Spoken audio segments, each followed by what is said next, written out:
상생 임대제도 문의가 꽤 많아요. 26년도까지 이제 연장이 되면서 네. 올림픽 파크포레원처럼 이런 네. 신규 분양 단지는 네. 이게 적용이 되는지랑 그리고 상생 임대제도에 어떤 비과세 혜택이 있는지 이런 것들에 대한 문의가 많이 있습니다. 그게 아마 조건이 쉽지 않을 거예요. 조건 자체가. 그러니까 예를 들어서 뭐 직전 임대차 계약도 있고 상생 임대차 계약도 있고 이 용어들이 네, 일반 맞아요. 국민들이 못 알아먹어요.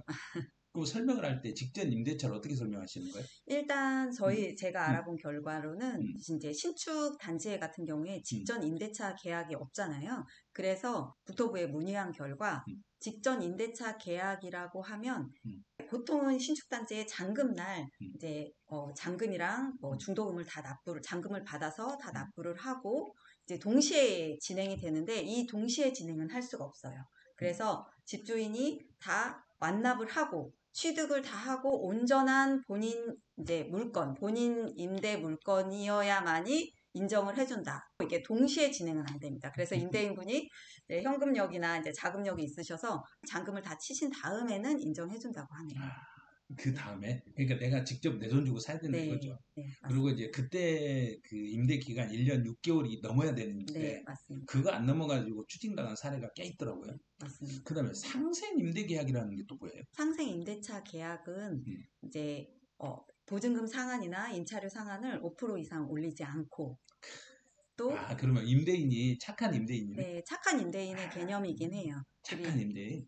근데 그러니까 기간을 할 수 임대인이 있고. 네, 임대인이 그 지금 올해 받는 것보다 한 2년 뒤에 5% 이상 안 올린다는 거죠. 네, 그래서 이제 문제가 되는 게 5% 이렇게 선에서 이거 변칙적으로 5%를 안 지키려고 지금 임차인을 내보내는 수도 있잖아요. 아, 그렇죠. 내보내고 그 전부 다 월등히 올려버리는 수도 있고. 그렇죠. 그러려면 중간에서 중개사님이 조율을 잘해야지만. 아, 그럼요. 근데 이제 오프 네, 내보낼 네, 경우에 전입신고를 계속 떼어봐가지고 실제로 2년간 자기가 본인 직계가족이나 본인이 살지 않고 1년 6개월만 살다가 나가도 최근 판례를 보니까 임차인 승소를 한 판례를 봤거든요. 임대인분들도 요즘은 되게 많이 인식하고 계세요. 근데 임대인에게 세금 혜택을 주는 건 사실 거의 없어요.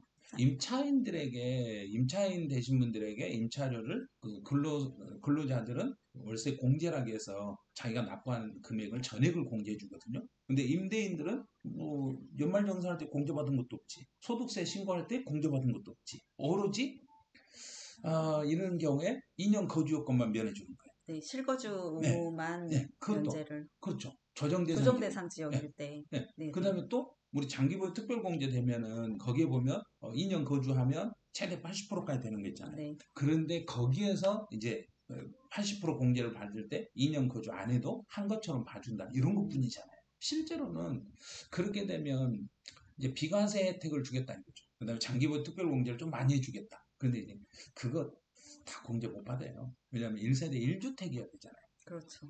그럼 1세대 1주택이면 내가 내 집 하나 있는데 내 집을 내가 임대를 내주고 나도 다른 데 살아야 되잖아요. 근데 그런 사람 어디 있겠네요. 그런 상생임대 혜택은 음. 그런 실거주 요건 외에 음. 양도할 때 양도세 비과세는 없나요? 1세대 1주택 그 비과세 혜택 2년 거주만 빼주는 거죠.